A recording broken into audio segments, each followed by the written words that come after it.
Hello students, this is Varun. In previous standards, we already have done with the concept of limits.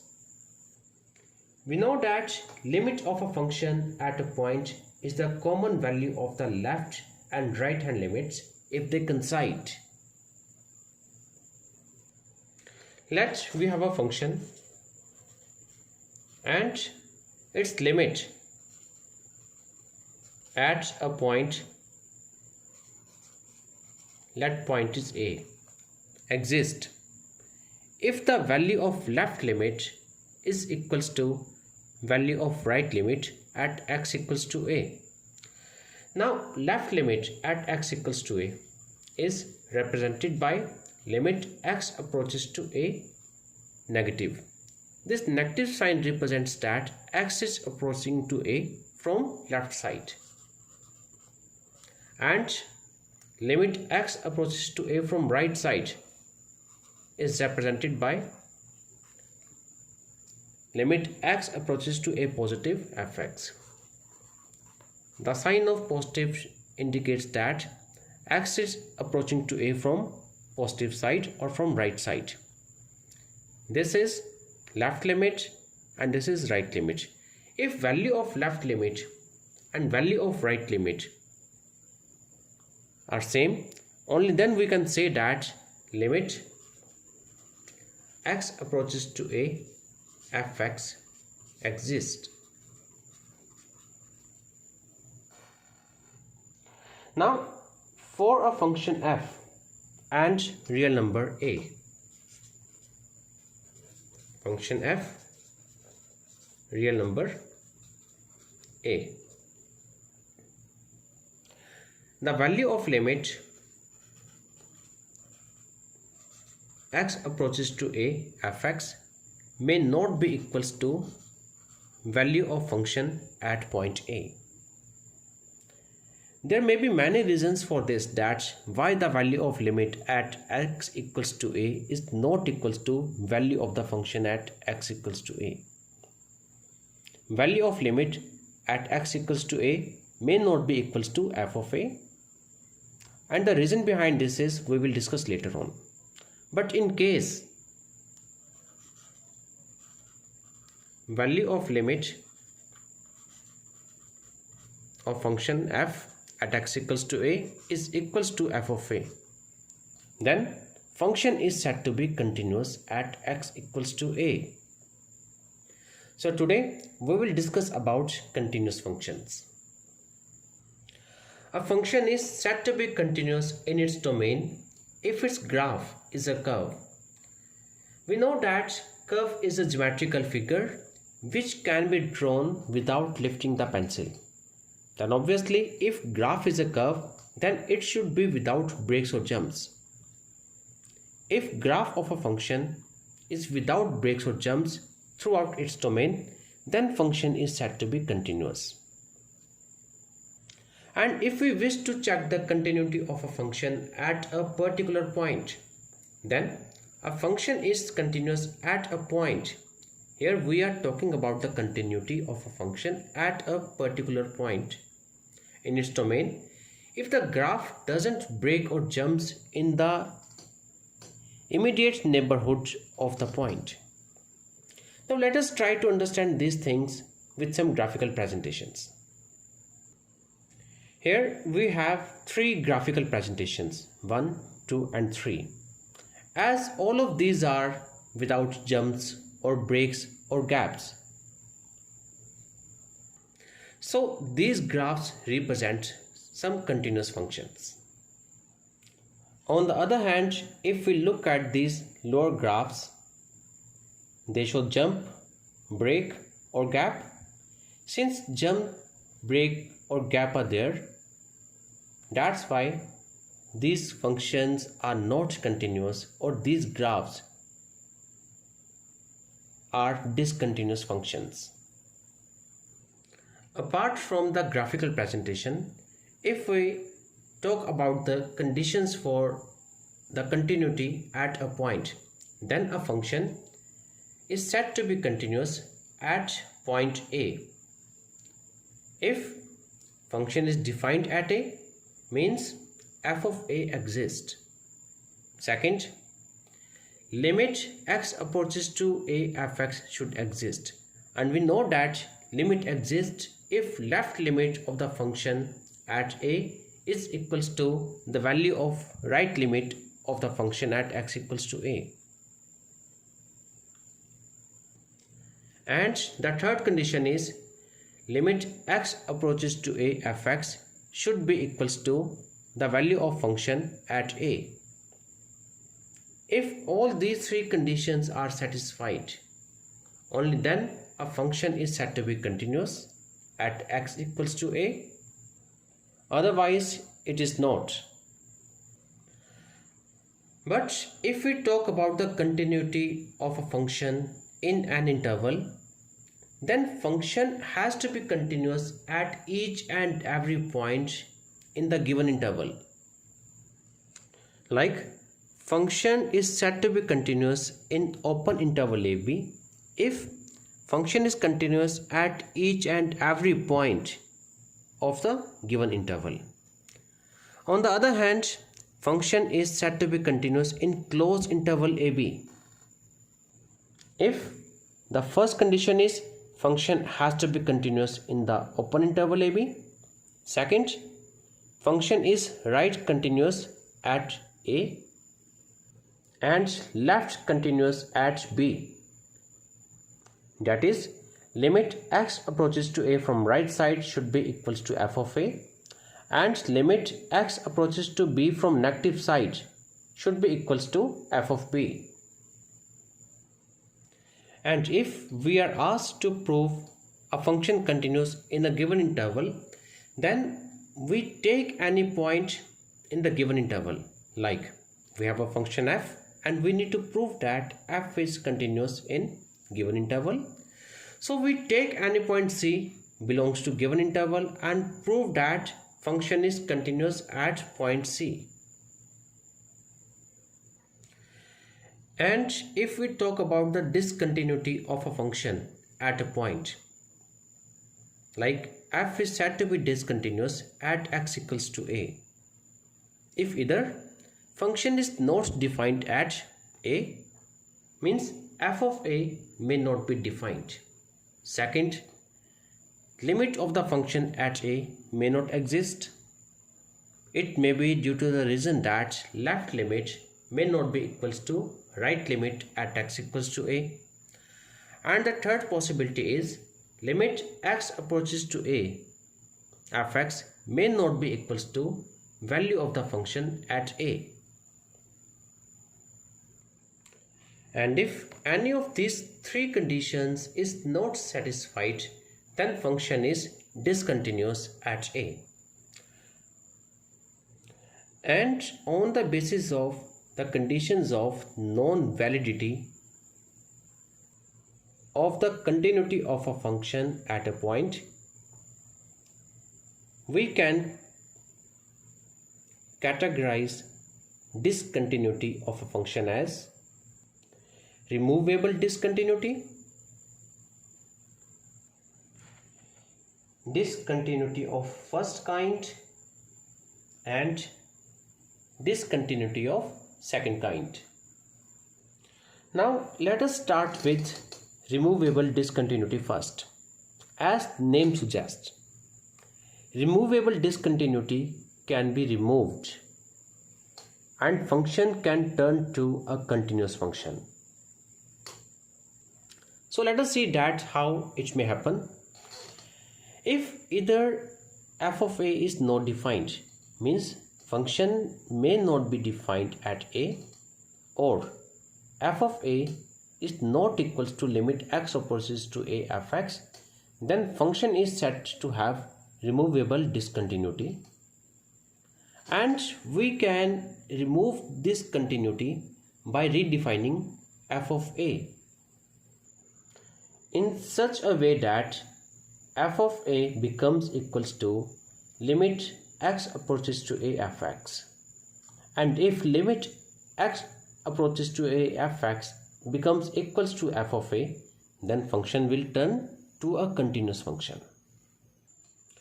Here, let us look at the given example. Function is defined as x square minus 1 divided by x minus 1 when x is not equals to 1 and fx is equal to 4 when x is equals to 1. So let us try to find limit at x equals to 1 first. So limit x approaches to 1 fx. Since when x is not equals to 1, then function is x square minus 1 divided by x minus 1. So let us write limit x approaches to 1 x square minus 1 divided by x minus 1. So in numerator we can apply the identity of a square minus b square, because we can write 1 as 1 square. So we will just factorize x square minus 1 square. After factorization, x minus 1 from numerator and denominator will get cancelled, and we just left with limit x approaches to 1 x plus 1. And on solving it will become 2.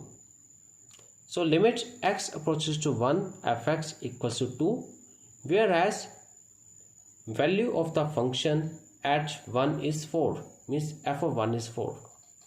So limit at x equals to 1 is 2 and f of 1 is 4. So function is not continuous due to the reason that limit x approaches to 1 f of x is not equals to f of 1. So here if we define f of 1 again, that if f of 1 is equals to 2, then function will become continuous. So to make the function continuous or to remove the discontinuity at x equals to a, we need to redefine the function that f of x at x equals to 1 should be 2 instead of 4.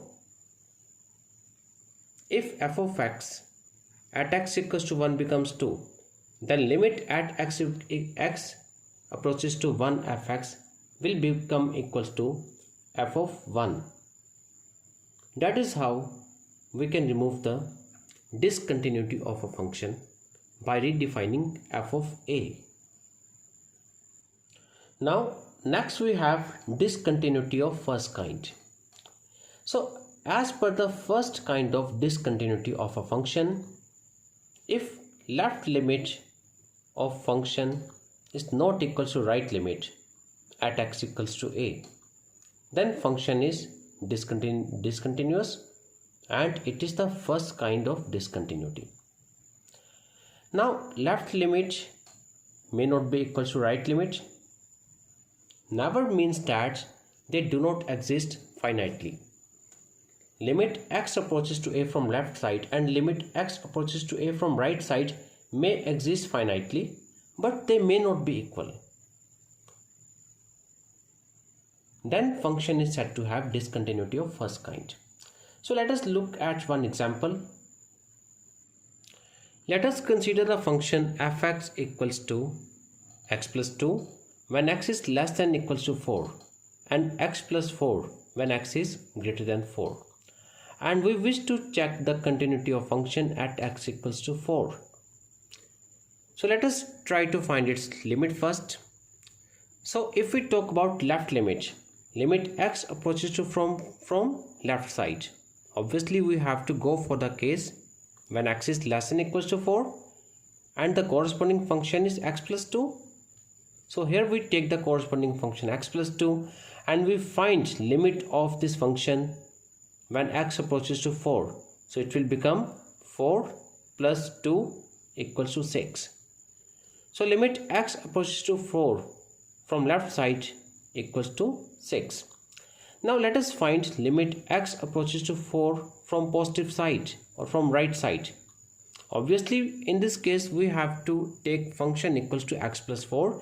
Since x is approaching to 4 from positive side, means initially x is greater than 4. Since x is greater than 4, so we have to consider the function x plus 4.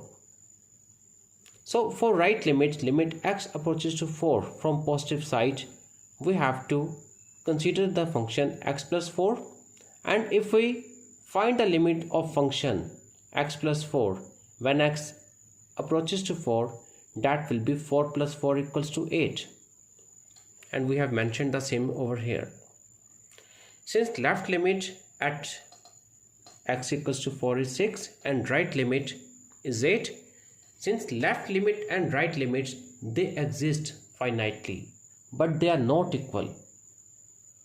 That is why this function is discontinuous, and function has discontinuity of first kind at x equals to 4.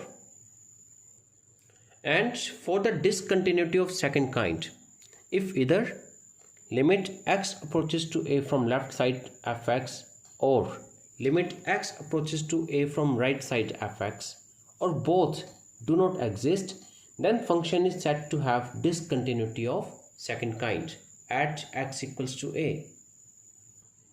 So let us look at the given example. Consider the function fx equals to 1 divided by x, and here if we check its left limit at x equals to 0, then left limit, obviously that will become infinity. That means left limit doesn't exist finitely. Similarly, right limit also doesn't exist finitely. So such kind of function has the discontinuity of second kind at x equals to 0. Now we have some important theorems. So let us discuss that theorems. If f and g are real functions which are continuous at a, then f plus g is also continuous at a. F minus g means sum of these functions, difference of these functions. Scalar product k into f, scalar product of two given functions, 1 upon g, reciprocal of given function, and even the division of given functions is also continuous at a.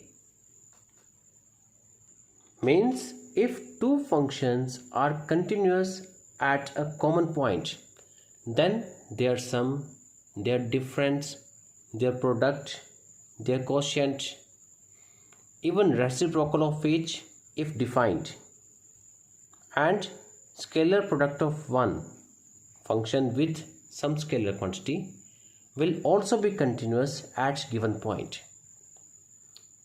So let us start with the proof of first one, that is, if f and g are real functions which are continuous at a, then f plus g is also continuous at a. So for proof part, since f is continuous at a, that is why limit x approaches to a fx is equals to f of a, and same condition applies for function g as well. Since function g is also continuous at a, that is why limit x approaches to a gx is equals to g of a. We know that f plus g is continuous at a if limit x approaches to a fx plus gx is equal to value of function f plus g at a. So let us start with limit x approaches to a fx plus gx. It can be written as limit x approaches to a fx plus limit x approaches to a gx. It is by the algebra of limits.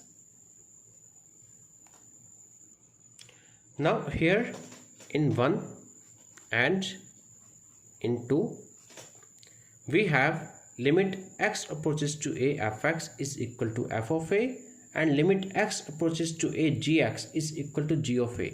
So using 1 and 2 we must write from 1 and 2. We just have replaced limit x approaches to a fx by f of a, it is from 1.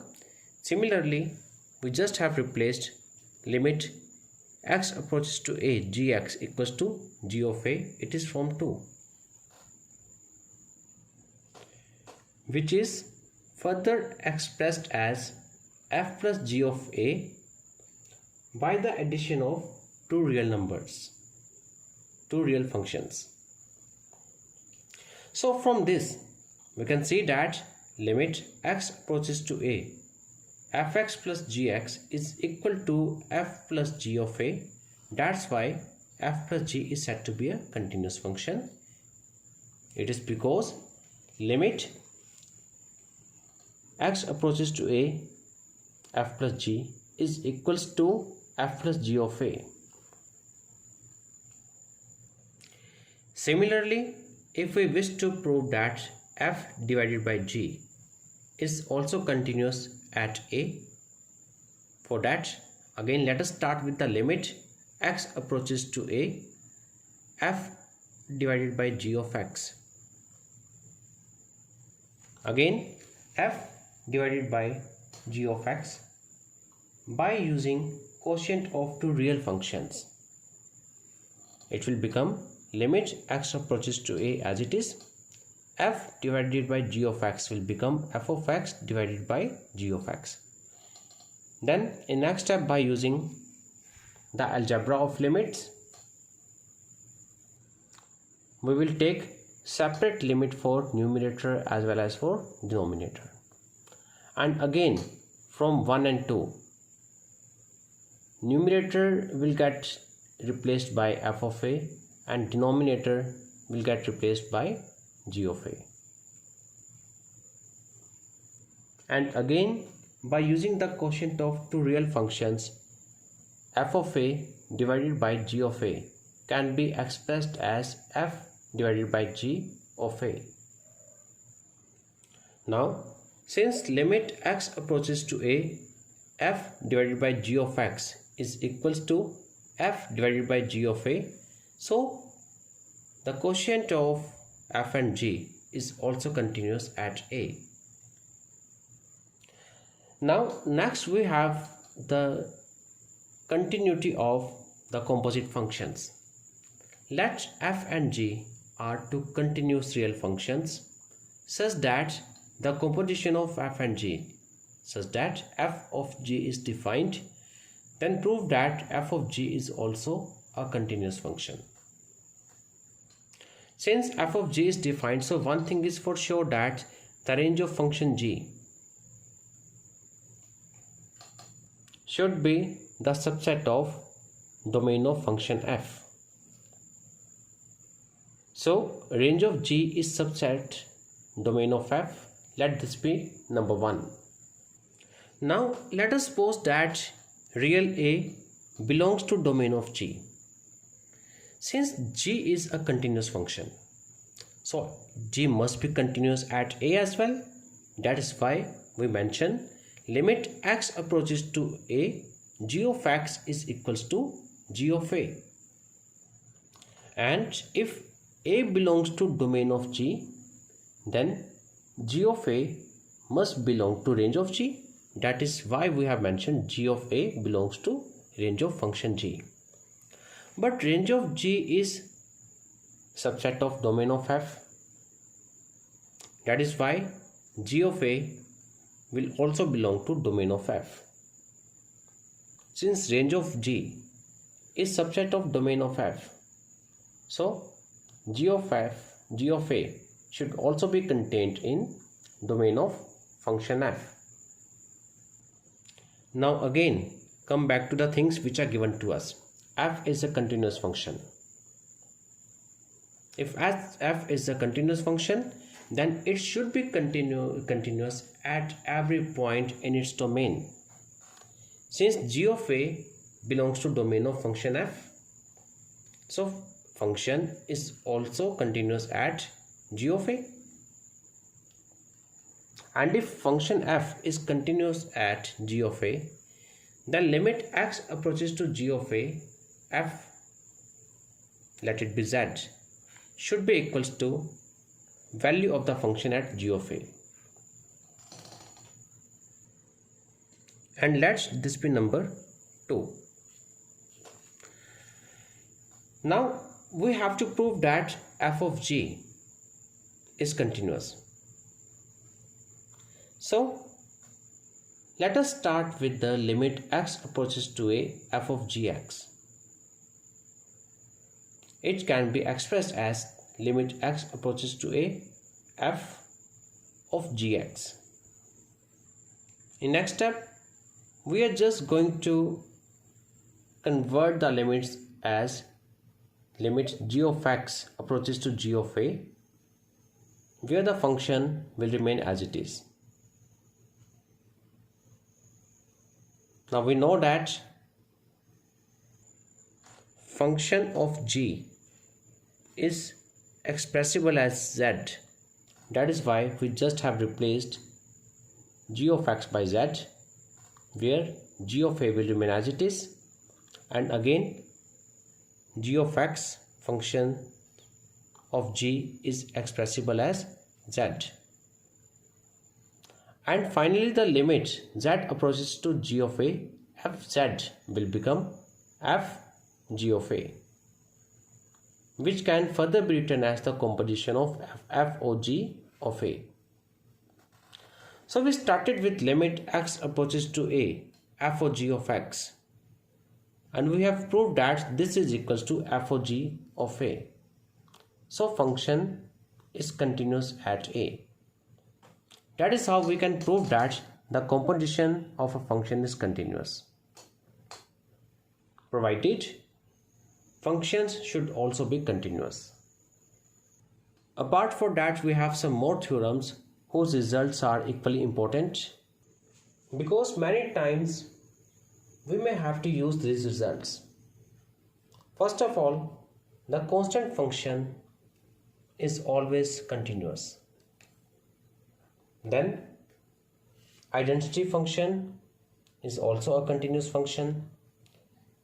Modulus function is also a continuous. And the modulus function of a continuous function is again continuous. Exponential, logarithmic, trigonometric and inverse trigonometric functions, all these functions are continuous. Even polynomial functions and rational functions are also continuous, but greatest integer function is not continuous for integral values.